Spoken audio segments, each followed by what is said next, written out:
Marceneiro, não pula esse vídeo, que aqui tem uma dica muito bacana para você ganhar dinheiro com aquilo que está sendo jogado fora, que está aí na tua marcenaria e está jogando fora.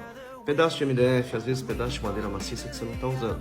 Esse tipo de caixa aqui sempre foi muito usado. Antigamente, os marceneiros faziam muito, era muito utilizado nas casas e hoje em dia se esqueceu como faz. É muito simples de fazer. Basicamente, duas caixas de gaveta e essa caixinha que se desmonta. Pode ser utilizado como porta-joias, como porta-presente, como caixa de vinho, até mesmo como criado mudo ou mesa auxiliar, como queiram. Me conta pra mim, você já tinha feito alguma coisa assim? Deixa aqui nos comentários.